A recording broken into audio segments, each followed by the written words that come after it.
pakai bukti ya, kita bicara itu harus pakai bukti, jangan ikut-ikutan. Jadi ya dia tidak bisa membuktikan, ya sudah gitu. Kalau mau proses mau dilanjutkan ya berarti 4 tahun 5 tahun. Kalau maunya gimana? Dan dia ya dengan berkaca-kaca ya minta maaf bla bla bla dan yang lain-lain, bahwa begini begitu begini.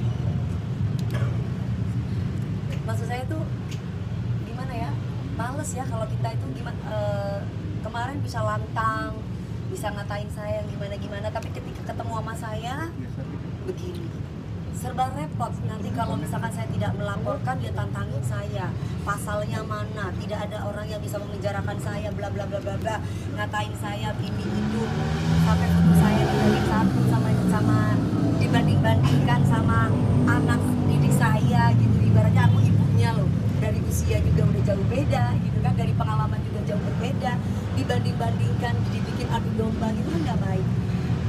Ayo saya tunggu di polisi gini. Ya, akhirnya saya ketemu sama beliaunya, nanti udah ketemu sama beliaunya, dia minta maaf, ngefans, dan ini udah yang kesekian kali terjadi di saya lagi gitu.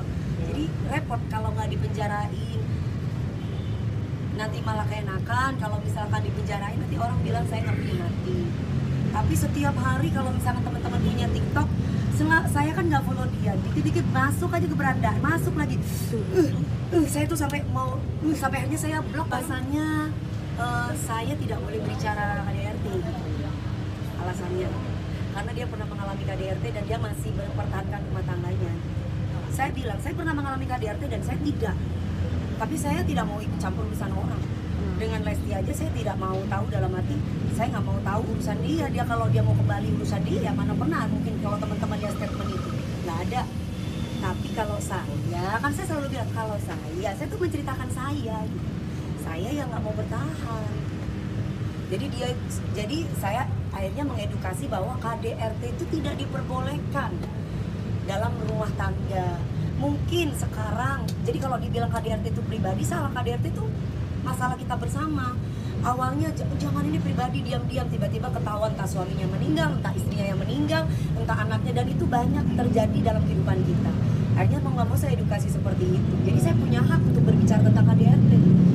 Kenapa kamu harus marah sama saya? Itu yang menjadi pertanyaan saya. Nah, saya bilang, ibu bilang saya mandul dari mana? Ya akhirnya ya karena saya nggak punya anak. Terus saya bilang, ibu kalau saya nggak punya anak, alhamdulillah dong.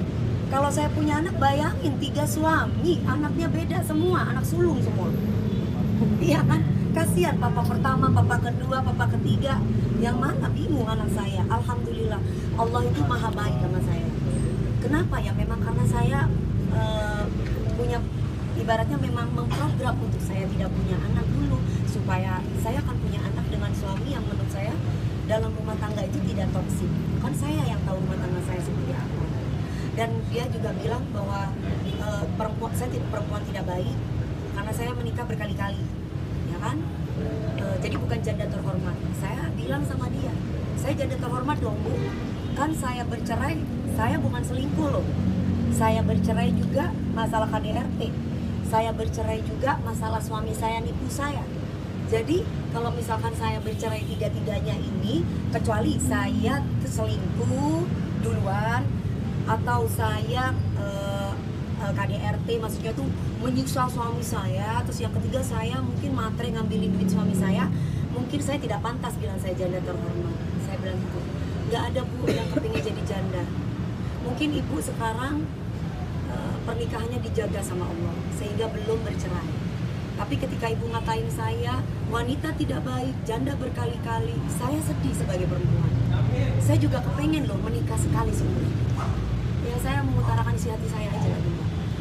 Dan itu semua saya luapin semua tadi. Alhamdulillah saya terima kasih kepada Polres Depok yang memberikan kesempatan kepada saya untuk membela diri saya terhadap orang yang menurut saya berbicara dari katanya dan ikut-ikutan. Kan yang bikin video tentang saya kesel banget gitu. Tapi giliran dipertemukan sama saya, dia tidak bisa membuktikan faktanya, Ya itulah susahnya menjadi seorang Dewi Persik, saya tuh gampang terenyuh. Itu gitu. Jadi itu yang membuat saya tuh dilema gitu.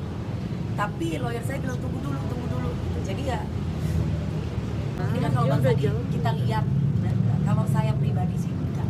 Ini bagusnya gimana? Yang jelas ini kan proses mediasi, baru ketemu sekali, jadinya ada jadinya ada saling apa sih yang dimauin, jadi dari pelapor apa, dari telapor seperti apa. Baru sampai di situ aja sih. Jadi nanti next time baru kita pikirkan kembali. Sementara kalau ada hal segini Mas, saya bukan manusia yang sempurna. Ketika saya melakukan sesuatu hal tindakan yang tegas, berarti tandanya itu sudah kelewatan. Saya manusia biasa yang tidak sedih. Ketika ada orang yang meminta maaf, saya ikuti kata hati. Dan saya melihat niat baik seseorang. Kalau memang niat baik itu dibicarakan dengan tulus, ikhlas, kan hanya Tuhan yang maha tahu. Apakah memang dia berdrama ingin mencari sensasi atau tidak? Karena berbuat baik ya untuk diri mereka sendiri, berbuat buruk juga mereka akan menerima sendiri. udah dulu ya teman-teman.